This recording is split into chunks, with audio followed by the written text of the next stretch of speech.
estou aqui com essa mulher linda e maravilhosa, que eu tive o prazer de conhecer há pouco tempo, aqui em Campo Grande. Apesar dela não ser campograndense, cadê minha camisa aqui? Ó? Apesar dela ter nascido... Carla Conká, para mim não errar. A Carla Conká é paulistana, foi para Minas. Como é que é o negócio? Como é que é a trajetória de vida? Eu nasci em São Paulo, assim, meu pai é cearense e a minha mãe é mineira. Foram para São Paulo ganhar a vida. Sim. Eu nasci lá, eu e meu irmão nascemos em São Paulo, né? Então, nasci em São Paulo. Meu pai resolveu se aposentar, nos levou para Fortaleza. Então, eu cresci em Fortaleza, mas tenho essa família mineira. Só que é Minas, pertinho de Brasília.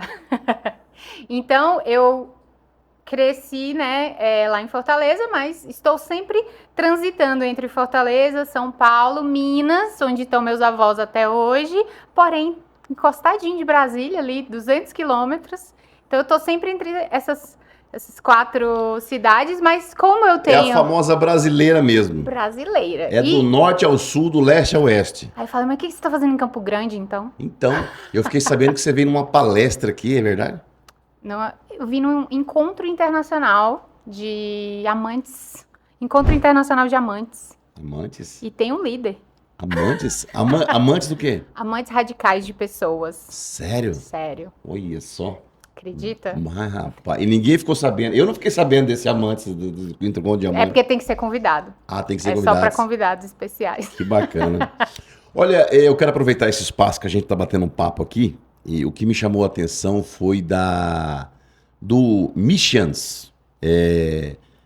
Missions pra lá, Missions pra cá. E eu queria saber o que é Missions Leader. Você faz parte desse movimento? Faço parte. Fiz parte, né? Na verdade, eu saí... engraçado, né? O que você está fazendo em Campo Grande? Eu saí de Fortaleza 2 meses atrás para ir para o Evo Missions Leader, edição de 2026, em fevereiro. Nós já estamos quase em abril. Mas o que é, né? O Evo Missions Leader é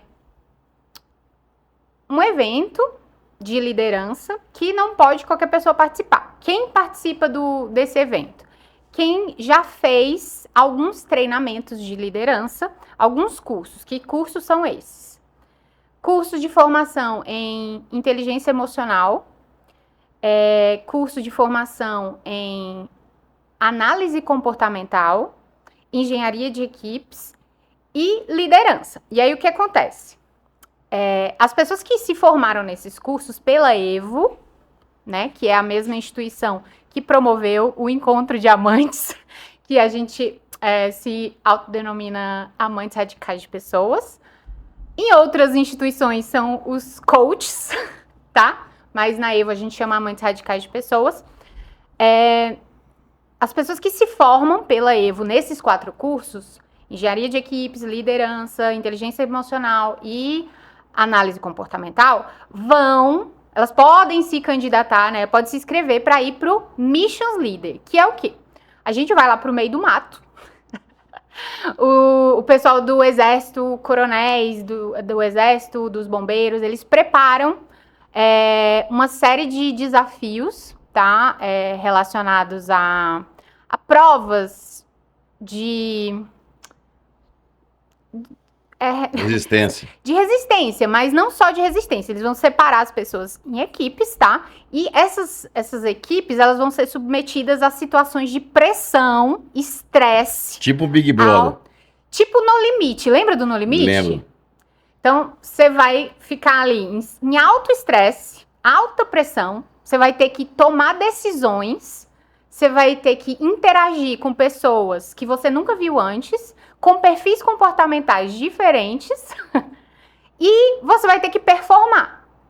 Não precisa dizer que vai dar ruim, né? Então, você vai ter que usar os conhecimentos que você adquiriu nesses cursos de análise comportamental, de inteligência emocional.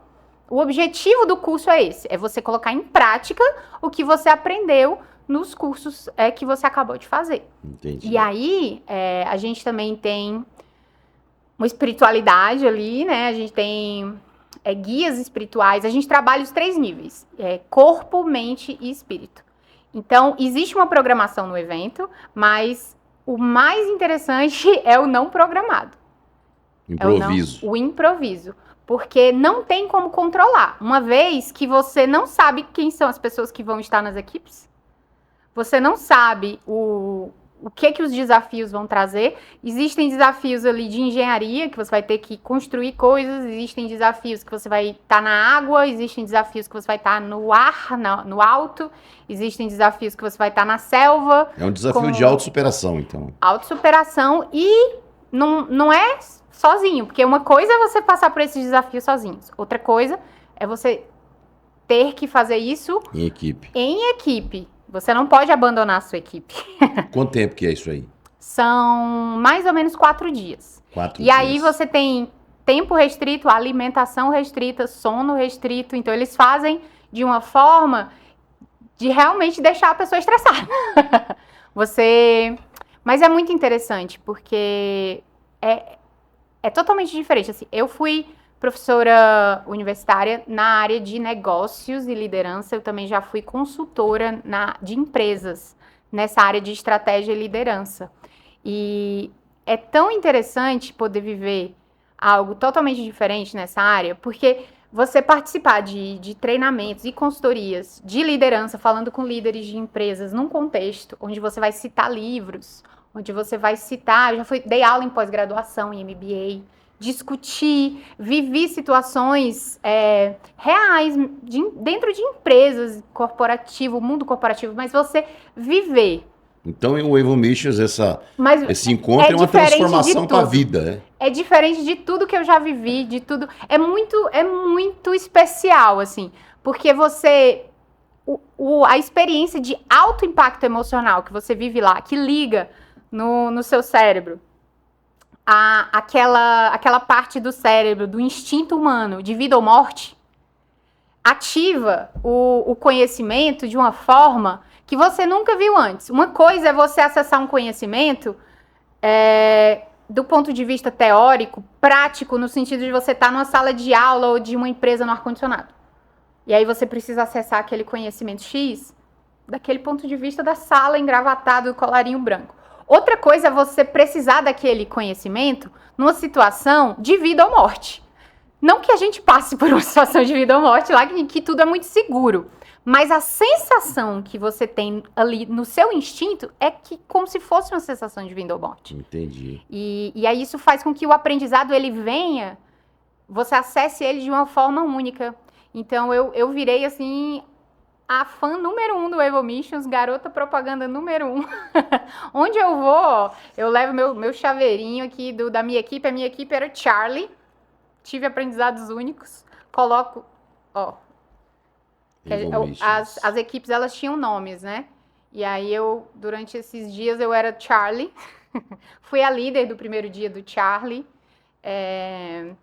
As pulseirinhas tudo sujas de barro aqui ainda. Guarda como lembrança. Eu não voltei para casa ainda, então tá suja de barro ainda. Trouxe aqui, a gente tem uma identificação de acordo com o perfil comportamental. A minha pulseirinha era amarela, significando que eu sou influente.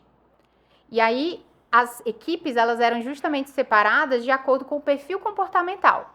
Você tem todos os seres humanos, eles são classificados em influentes. Você, provavelmente, só de você ser um comunicador, você também é um influente. Chuto, mas não necessariamente. Mas vamos lá, temos os influentes.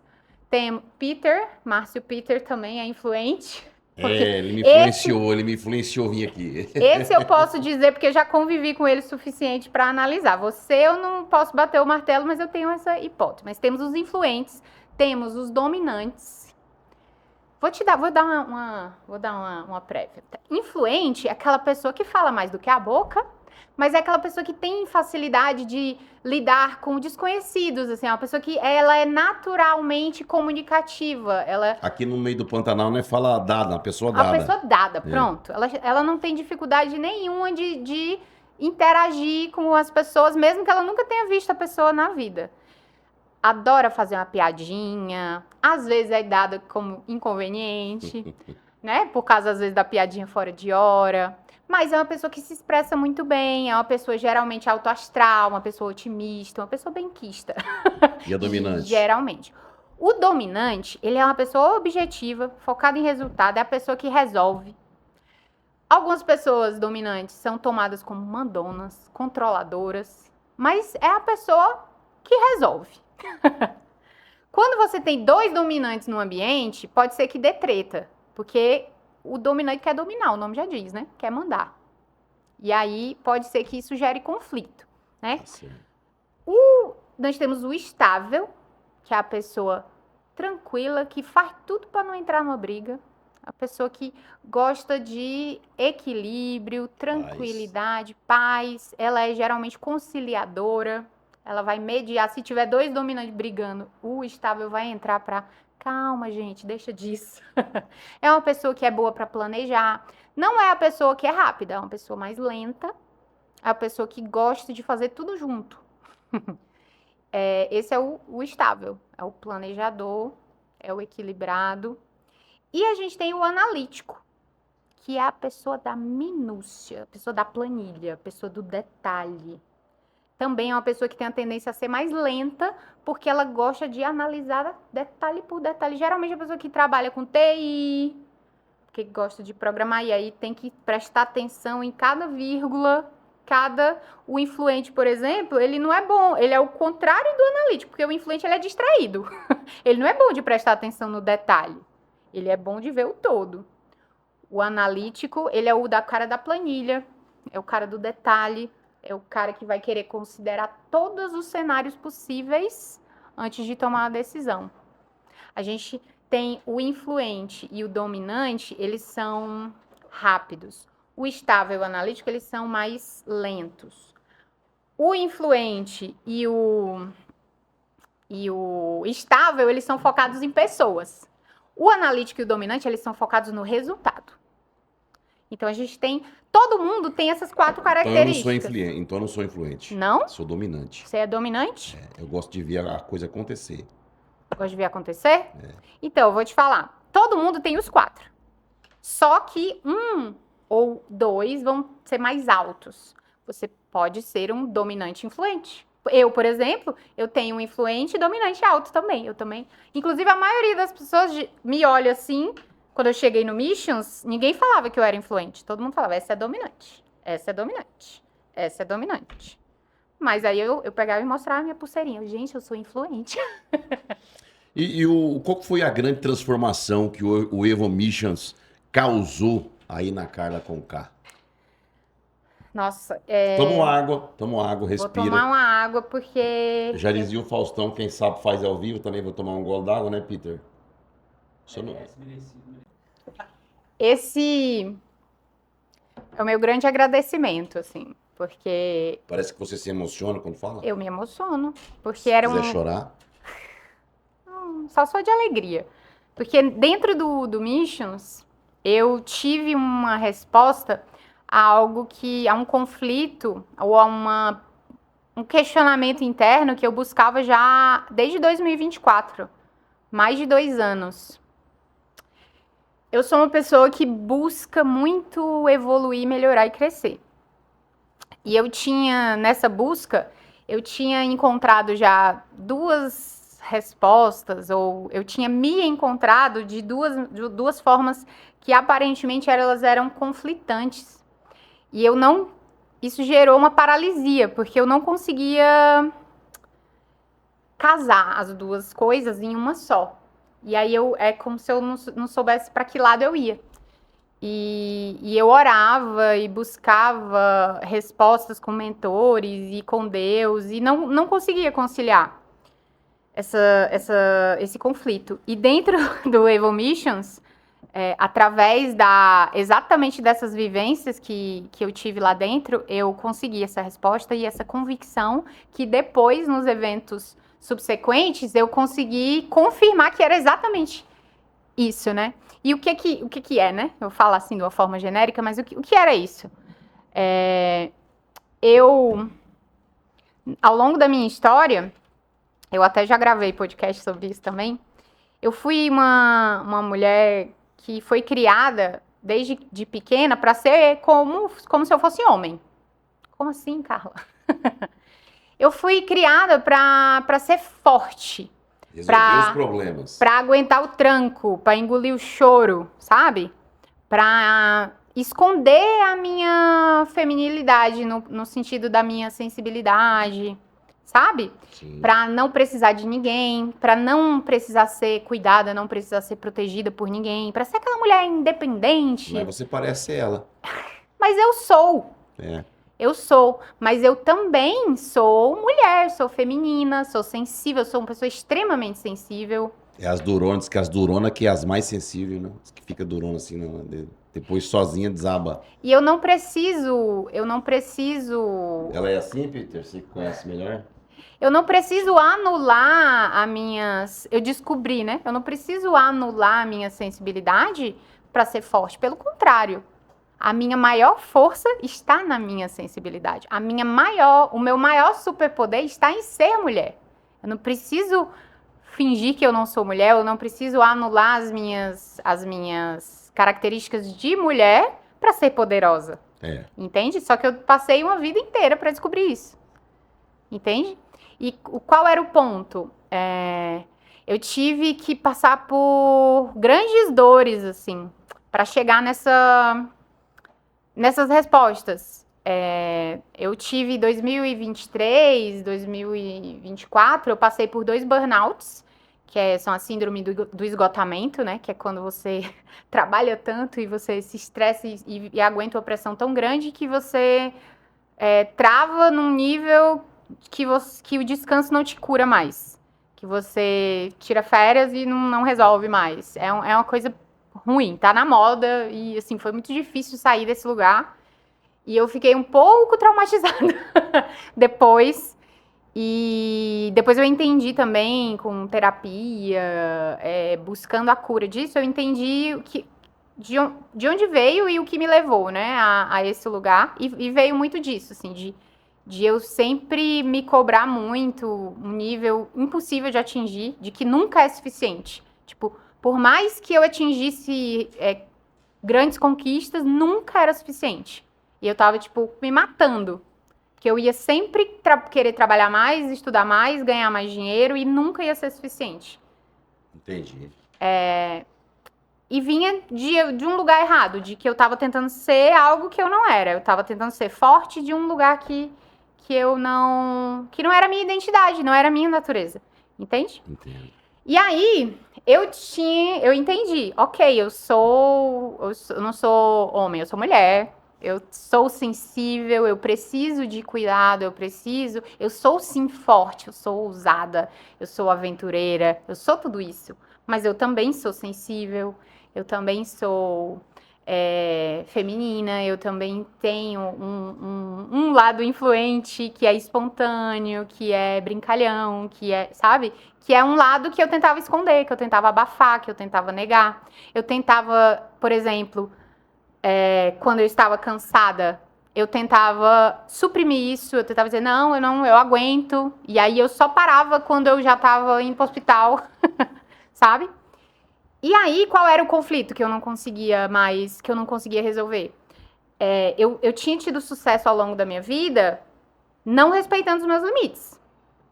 Tipo, o jeito que eu sabia de ter sucesso era calando os meus limites, calando a minha voz feminina, calando a minha sensibilidade, calando esse lado. E eu tinha entendido que isso me deixava doente e isso era eu fugindo de quem eu era, da minha verdadeira identidade. Ok, eu entendi. Mas e agora? Como que eu faço? Eu entendi que o meu verdadeiro potencial era assumindo ser quem eu era como mulher. Mas eu nunca tinha feito, eu nunca tinha... Como que é isso? Como que faz para performar desse lado? Eu não sabia conciliar. E aí eu paralisava, eu falava, tá, ok, eu entendi, mas não sei como é que faz. E eu tava atrás dessa resposta desde 2024. E eu consegui essa resposta no Evo Missions. Tá aí. E esse livro é grosso, hein? Não é, aqui o livro, ele conta as histórias, inclusive a próxima edição vai ter a minha história, porque cada pessoa vai pra lá e encontro uma cura diferente. Eu tô Legal. te falando a minha cura. Quais foram as memórias mais marcantes desse evento pra Carla Conká? Que marcou mesmo assim, que você não esquece. Falar essa daqui vai ficar pro resto da vida. Lá no Missions, Isso. ixi, teve algumas, né? Essa que eu tô te falando, por exemplo, veio veio do dia mais difícil. No primeiro dia do Missions, que eu fui a líder, foi o dia mais difícil. Eu tive eu teve esse momento que intenso, eu fiquei 1 hora chorando, arrumando lá minha barraca. Eu tinha um horário, entrei em um embate com o Emerson, que era o coronel lá, o líder do líder, que ele me deu uma ordem lá que eu não concordei. Ele falou, tem que fazer isso no tempo X. E eu falei, mas não vai dar tempo. Ele falou, vai dar tempo. E eu falei, meu Deus, que injusto. Mas eu falei, tá, ele falou que vai dar tempo, então eu vou dar meu melhor. Eu não acredito que vai dar tempo, mas eu vou dar o meu melhor pra testar. Eu só posso dizer que não vai dar se eu der o meu melhor e Claro. não der. Então eu vou, mesmo não acreditando, eu vou dar o meu melhor pra saber se vai dar ou não. Não, tá certo. E não é que deu. E deu. Não é que deu. Deu um preço muito alto que eu tive que pagar, mas eu paguei e deu tempo, né? E eu fui chorando, chorando, assim, engolindo o preço. E foi ali, essa dor que eu senti fez parte desse entendimento de quem eu era e como era que eu ia sustentar a questão da liderança. Porque o líder, né, o Evo Líder é sobre isso. É sobre que a liderança não é para qualquer um. De que lugar vem essa escolha de o que você vai sacrificar? Quem vai ser o tipo de pessoa? Qual é o coração do líder? Sabe? O líder, ele é a pessoa que vai escolher se sacrificar, tomar a sua cruz e ainda carregar a do outro. Porque ele quer. Porque ele tem no coração, sabe? De fazer aquilo. E enquanto eu chorava e entendia, sabe? Eu ia enxergando na hora, eu não enxerguei totalmente, mas ao longo dos dias a ficha foi caindo, os recados de Deus foram caindo. Então teve esse momento muito marcante, que foi acontecendo ao longo dos dias, mas teve um outro momento também muito marcante, que foi da construção da jangada. E aí, essa prova era da água, e ia ter que atravessar remando numa jangada que a gente mesmo construiu.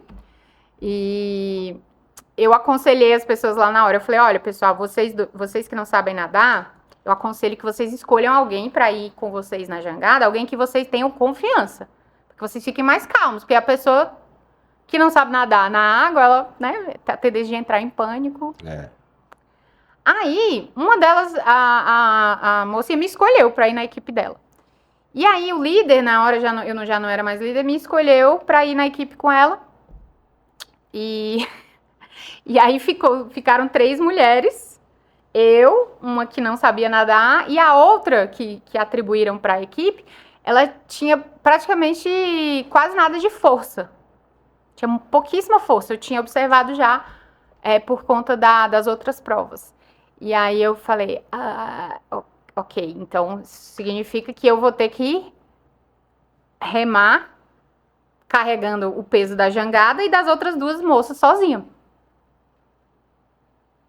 Meu Deus. Aí eu falei, ok, eu sou boa remadora, eu sei nadar, vai dar certo. Essa foi a maior cura ou a maior transformação que a Carla Conká teve nesse encontro do Evo Missions? Não, deixa eu te contar o resto da história. Comecei, eu falei, ok, vou dar conta, eu sei nadar muito bem, eu sou forte, vai dar certo. Na hora que a gente saiu, a jangada que a gente pegou não era nossa, era uma toda torta que tinha sido montada por outra equipe, toda diferente do que a gente tinha feito. O coronel que empurrou a gente lá não esperou nem a gente se organizar, aí a moça, sem saber nadar, estava meio em pânico, ninguém sabia remar.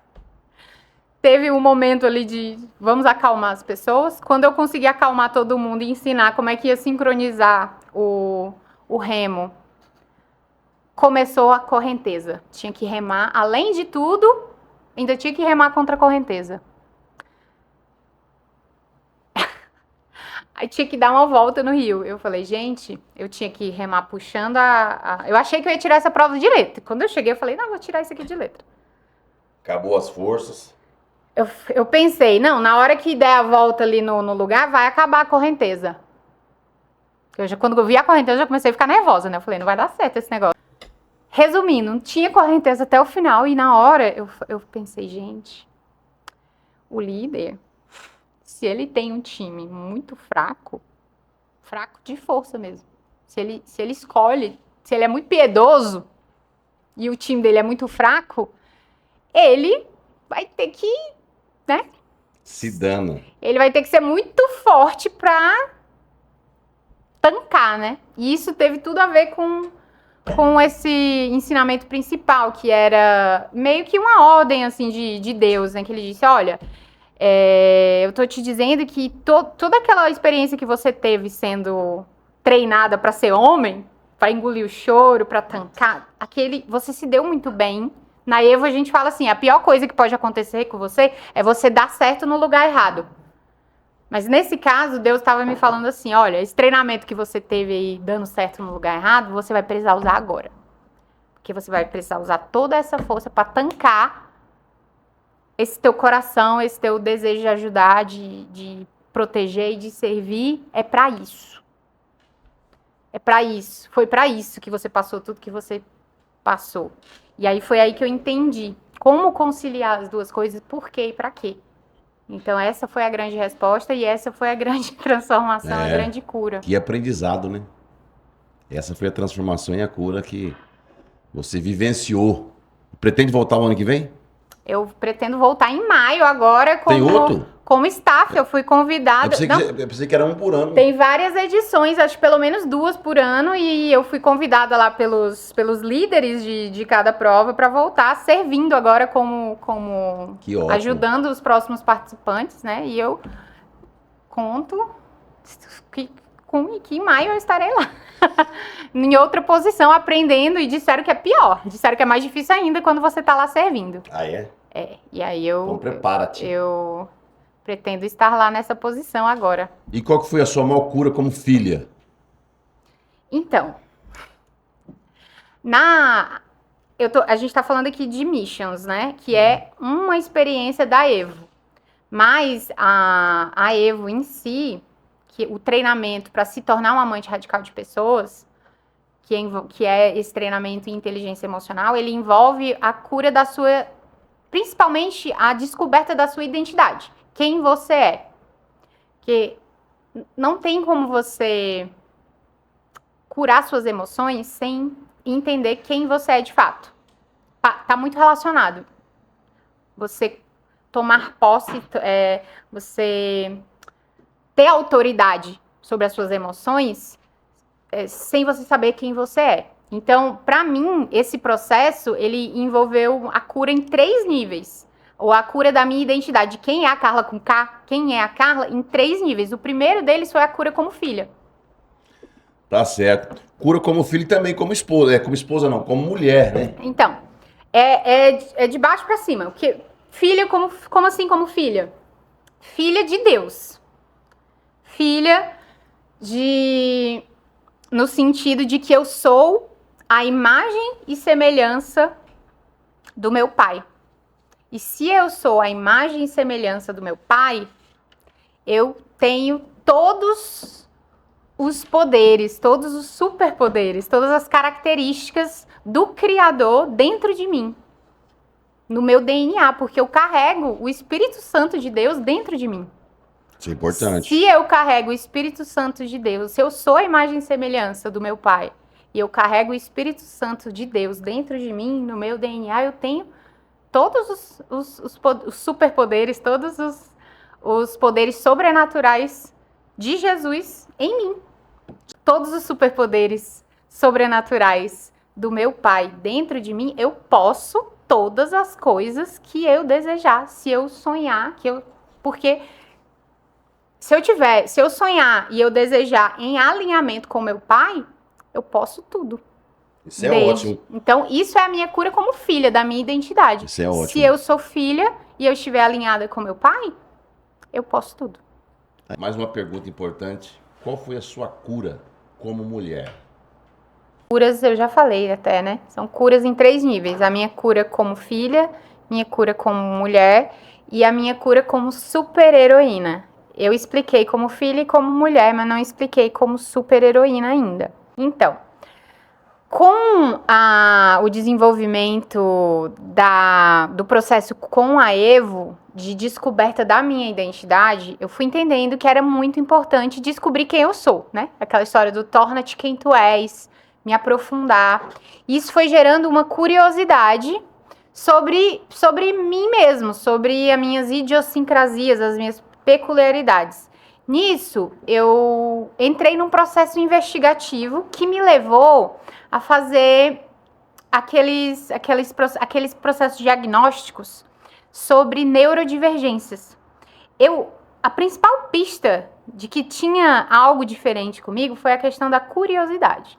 Eu sempre soube que eu tinha um nível de curiosidade muito, muito, muito acima do normal, muito além do normal. Eu sabia que não era normal, meu nível de curiosidade.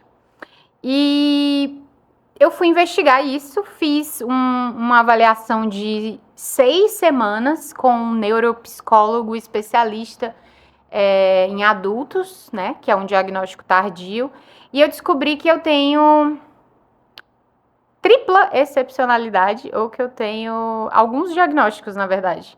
Descobri que eu tenho altas habilidades e superdotação, né, que é a mesma coisa. Descobri que eu tenho também fenótipo ampliado de autismo. Significa que eu tenho várias características, mas por eu ter superdotação, eu não consigo ser diagnosticado. Por eu ser uma mulher adulta e ter superdotação, é praticamente impossível de diagnosticar. E aí isso me levou a descobrir muitas coisas sobre a minha família também, que não vem ao caso agora.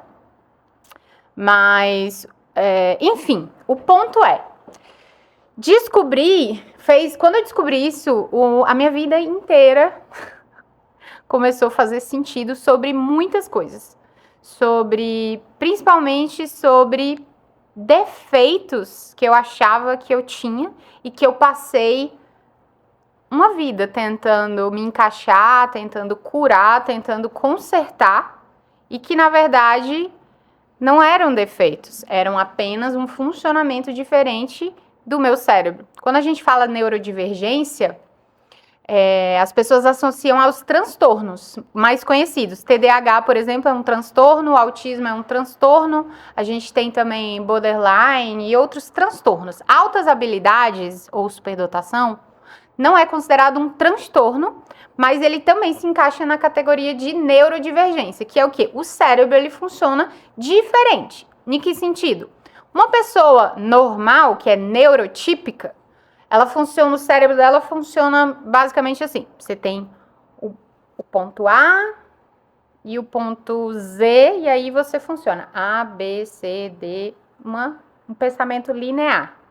Quem tem pensamento neurodivergente, não funciona bem assim o pensamento. Ele é um pensamento arbóreo. Significa que você vai do ponto A para o B, aí de repente você vai para o F, para o W e explode como uma árvore.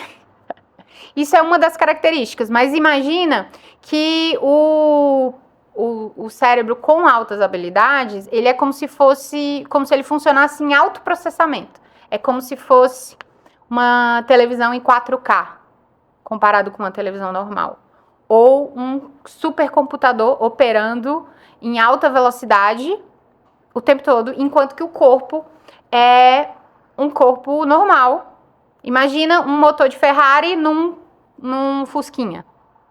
É mais ou menos assim que acontece com uma pessoa que tem altas habilidades, que também poderia ser chamado altas sensibilidades. Isso gera uma série de desafios. As pessoas acham que elas têm uma série de preconceitos no sentido de imaginar que uma pessoa com altas habilidades de superdotação é uma pessoa que vai ser muito bem sucedida, rica, um gênio, um Albert Einstein, tá tudo resolvido na vida para ela. Mas a realidade não é assim. Um caso bem recente do que o desafio que a superdotação pode trazer é o caso do Whindersson Nunes, que foi internado na clínica psiquiátrica, né? Já comentou que quase cometeu suicídio algumas vezes, né? E está enfrentando desafios com drogas, desafios existenciais. Mas ele não é o único. Só para vocês terem uma ideia como é complicada essa questão de superdotação, o Albert Einstein ele tinha um QI de 160. E não que superdotação seja sobre QI, mas o Albert Einstein tinha um QI de 160. Alguns anos atrás, a gente teve um contemporâneo chamado William Sidis. O QI dele era de 260, 100 pontos a mais do que o Albert Einstein. O QI médio do brasileiro é 80. O QI médio mundial é 100. O brasileiro está abaixo da média. A média mundial é 100. O brasileiro, a média é 80. O William Sidis tinha 100 pontos a mais que o Einstein. Tinha 260. Imagina isso.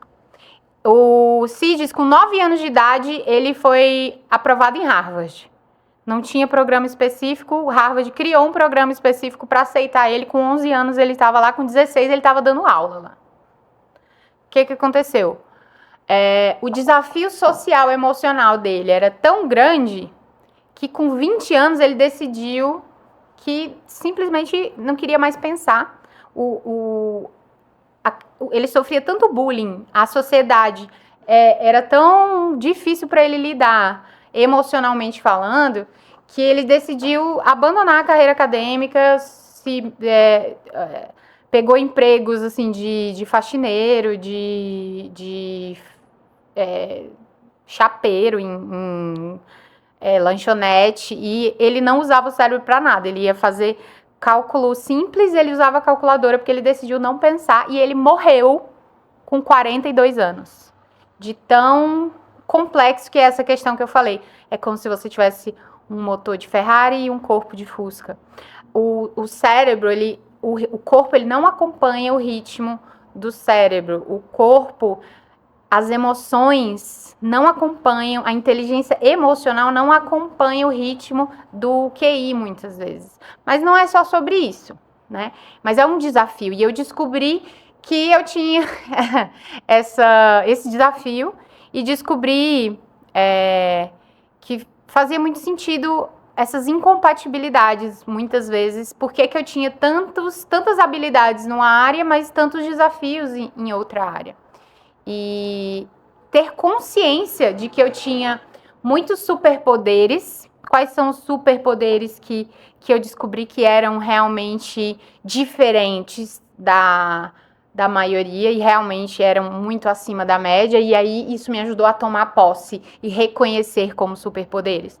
Minha habilidade social, minha habilidade de comunicação, meu poder de fazer network, de influenciar pessoas, minha super didática, minha super memória, esse desejo profundo de aprender, essa curiosidade que foi o que me moveu a buscar esse diagnóstico, mas essa fome que não acaba nunca de aprender, tem a ver com essa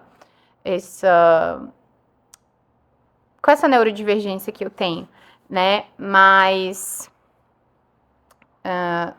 também a sensibilidade extrema que eu sempre senti, o fato de tudo me tocar profundamente e muitas vezes me machucar, né? As pessoas com altas habilidades, elas têm na média um senso de justiça muito elevado, o que significa que a injustiça do mundo nos machuca profundamente. O Whindersson Nunes, ele fala muito sobre isso, de que ele não consegue se conformar com o nível de injustiça social, que ele está sempre se deparando com isso. Mas qualquer evento de injustiça, na EVO a gente fala muito sobre as feridas emocionais e os eventos de injustiça. Machuca quem tem altas habilidades ou altas sensibilidades num nível muito mais profundo. E a gente precisa de uma cura num nível muito mais profundo. Mas também é muito comum em quem tem altas habilidades o que eles chamam de falha na função executiva. É muito comum confundir com TDAH, por exemplo, a superdotação, altas habilidades. Mas a origem é diferente. A pessoa com superdotação, ela tem um vício em resolver problemas e ela também tem essa curiosidade extrema. Então, no meu caso, eu não consigo ver um problema e desver. Eu vejo um probleminha, eu tenho uma necessidade absurda de resolver aquilo ali. E às vezes eu preciso focar em outro trabalho, mas se eu vi aquele probleminha, eu preciso ir lá e resolver. E às vezes isso é uma distração e consome uma energia muito grande focar. E não é exatamente distração aleatória, como é o caso do TDAH, né? Então, são desafios. E aí é muito importante a gente falar que altas habilidades ou superdotação não necessariamente tem a ver com QI alto. Por quê? Do mesmo jeito que a gente tem 9 tipos de inteligência, e aí, para quem quiser entender melhor essa teoria, busque pela teoria das inteligências múltiplas de Gardner.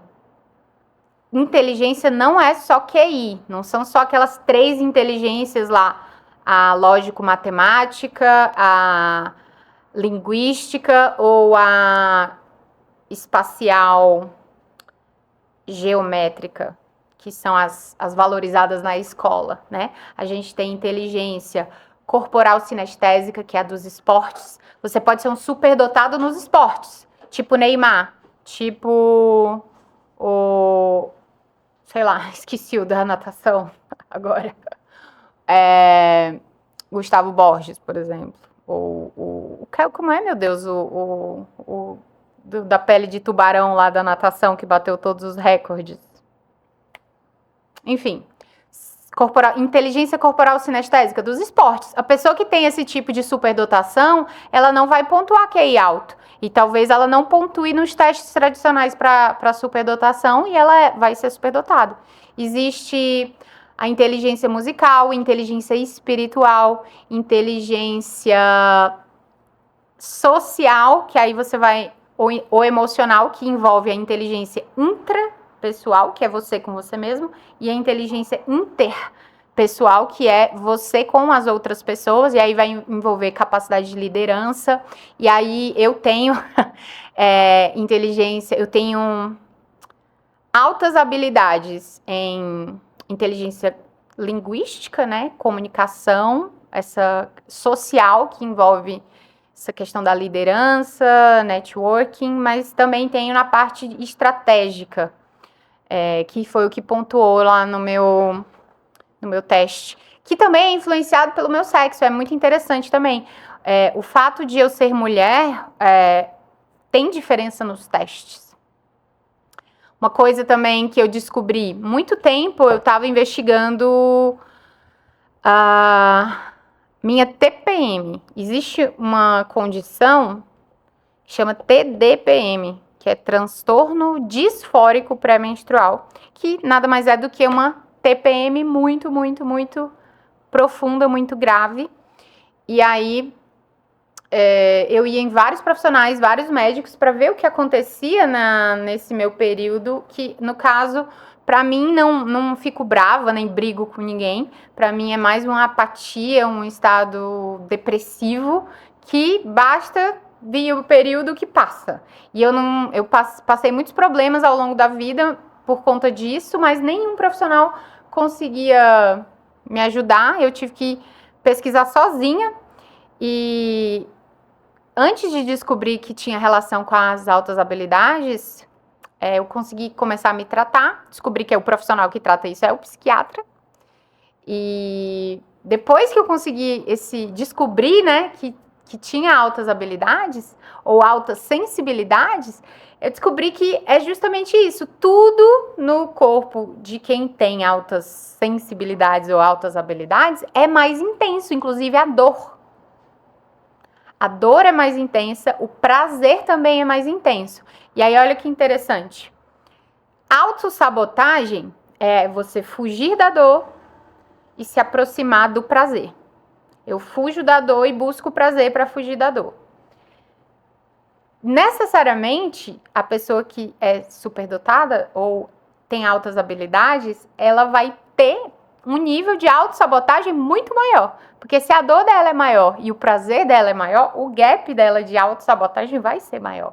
Então, contraintuitivamente, o superdotado, ele tem mais chance de fracassar na vida do que de ter sucesso. Porque a probabilidade dele se auto-sabotar, se auto-enganar, inclusive por conta da inteligência dele, é maior. Então, é um desafio muito grande. Por isso que as pessoas que conseguiram ultrapassar essa autossabotagem são tão famosas e conseguem tanta projeção. Porque elas tiveram um feito muito grande, né? E quando eu descobri tudo isso, que foi super recente, foi uma explosão de identidade, né? De quem eu sou, de cura também. Porque eu entendi que eu não tinha que me consertar em nada. Eu simplesmente nasci diferente, Deus me fez diferente, com um propósito diferente. Essas diferenças todas estavam relacionadas a eu ser neurodivergente e eu ser mulher, uma mulher neurodivergente. Então, apropriada desses superpoderes, super-heroínas, sendo uma super-heroína mulher, eu tinha uma escolha. Ou me posiciono como filha, imagem e semelhança de Deus, super poderosa, ou super vítima. E filha de Deus nunca vai se posicionar como super vítima. Então, lá no evento, especialmente do Evo Missions, eu entendi que líderes jamais vão se portar, jamais vão murmurar, jamais vão transparecer comportamentos de super vítimas, né? O posicionamento é de super-herói e o super-herói ele tem que tancar os superpoderes e as superdores. O Homem-Aranha, né? Tem a frase seminal, com grandes poderes vem grandes responsabilidades. Mas Jesus já falava isso muito antes na parábola dos talentos. Quando a quem muito é dado, muito será cobrado. Né? Quando ele deu 5 talentos para um, 3 talentos para outro e 1 talento para outro.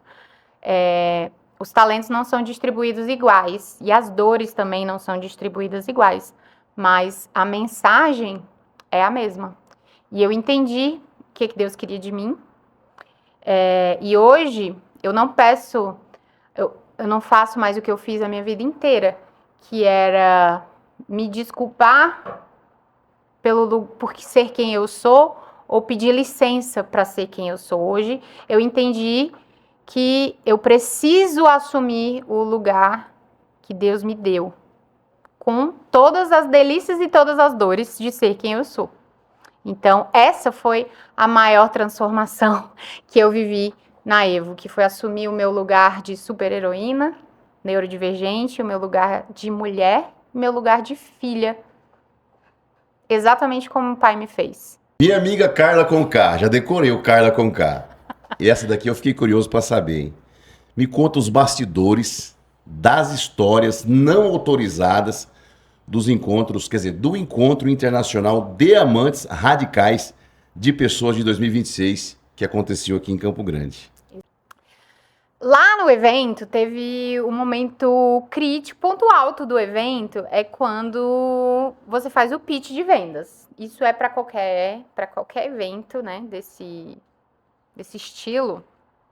E lá na Evo, a gente tem a pirâmide de generosidade, que a gente chama, mas é a pirâmide de produtos, ou a esteira de serviços.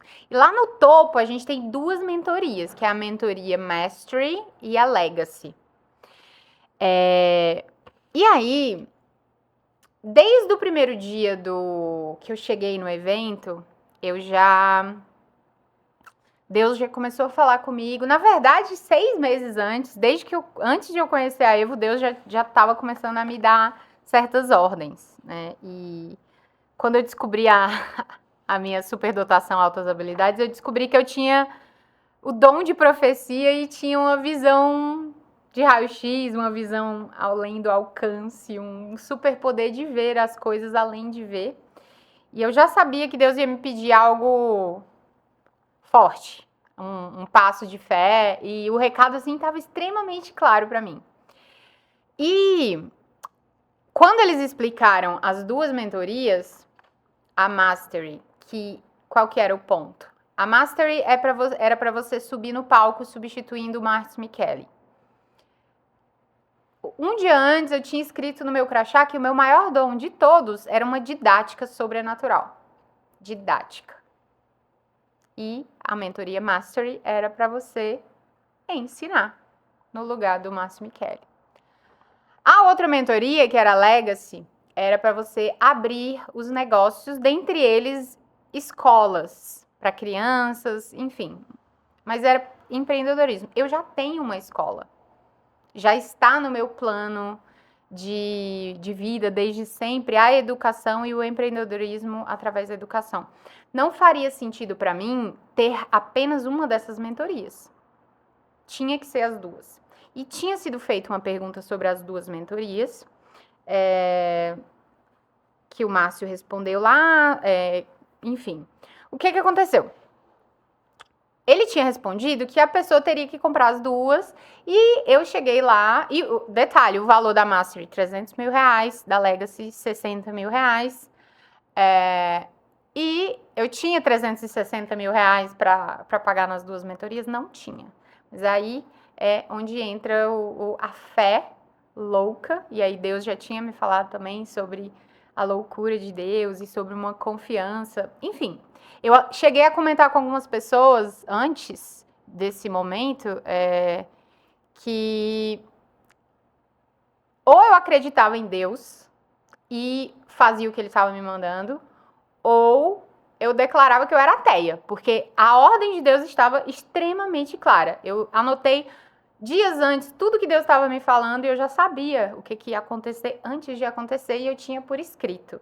Então, ou eu obedecia, ou eu me declarava ateia. Então, eu cheguei com toda a convicção do mundo lá na mesa de negociação e disse, não, eu preciso comprar as duas mentorias. E aí, o Felipe Dias, que é o controlador da Evo, a gente tinha feito amizade nos dias antes, usando o meu poder de networking, meu superpoder de networking. E ele falou assim pra mim, não, Carla, não faz sentido. Você só precisa comprar uma, a Mastery. E eu falei, não, mas... E aí a gente entrou numa discussão e ele falou, peraí que eu vou confirmar. E aí, de repente, estava o CFO, o diretor financeiro da Evo, estava lá na mesa comigo. E eu tinha o Igor Belchior. Eu tenho testemunhas do que eu estou falando. Então, de repente, tinha o Igor Belchior ouvindo isso e ele concordou comigo que eu precisava das duas. Depois tínhamos o diretor financeiro da Evo do meu lado e ele entendeu também que eu precisava das duas mentorias. E o diretor financeiro, o Rafael Turner, me garantiu, falou, não, Carla, pode fechar só uma delas. Eu te dou o direito das duas, você pagando só uma. E até aí eu já estava feliz porque eu tinha ganhado, teoricamente, R$60 mil. Porque eu teria o direito de abrir todos os negócios, todas as franquias futuras em qualquer lugar do mundo, pagando uma única mentoria. Só que o que acontece? Resumindo, mais tarde no evento, eles fizeram uma reunião e eles entenderam que não fazia sentido ter... Resumindo, nunca tinha chegado uma pessoa doida o suficiente para querer comprar as duas mentorias. Como eu cheguei lá querendo comprar as duas, o controlador, que era o Felipe, percebeu que na pirâmide não fazia sentido comprar as duas. Ninguém tinha percebido isso ainda, levaram para a reunião e eles validaram que não fazia sentido. E aí levaram para o Márcio Micheli. O Márcio Micheli disse, tá, se é para igualar, nós não vamos igualar pelo produto mais caro. Nós vamos igualar pelo produto mais barato. E se nós vamos fazer uma exceção para uma pessoa, nós vamos fazer... Não podemos fazer só para uma pessoa, nós temos que fazer para todas. Ou seja, Nessa brincadeira, eu, Carla, ganhei 300 mil reais de abatimento no contrato. O contrato que eu fechei para pagar inicialmente 360 mil reais, eu só preciso pagar agora 60 mil reais. E eu acabei gerando um ganho para as outras pessoas que só compraram a mentoria de 60 mil reais e agora vão ter direito às duas também. Se você pegar o valor e multiplicar pelo número de pessoas que adquiriram o valor gerado, foi algo entre 5 e 10 milhões. Então, a loucura de fé, o passo de fé louco que eu dei, acabou gerando, para mim, um ganho de 300 mil reais e para as pessoas que estavam ali no evento e também deram esse passo de fé, um valor gerado entre algo de 5 a 10 milhões. E meio que... Tenho autorização para falar isso? Não tenho, mas tenho provas. E nós construímos isso juntos, né, com fé e com princípios, porque isso mostra o coração da Evo, mostra o coração do Márcio, né, que se fosse por dinheiro, ele não teria tomado as decisões que ele tomou. O diretor financeiro não teria tomado a decisão quando foi chamado, o controlador, o Felipe, também não teria falado, não teria... Todas as pessoas envolvidas não teriam se posicionado da forma que elas se posicionaram desde o começo, desde a pontinha, né? Então isso mostra um alinhamento das pessoas e um alinhamento com Deus, né? E é isso.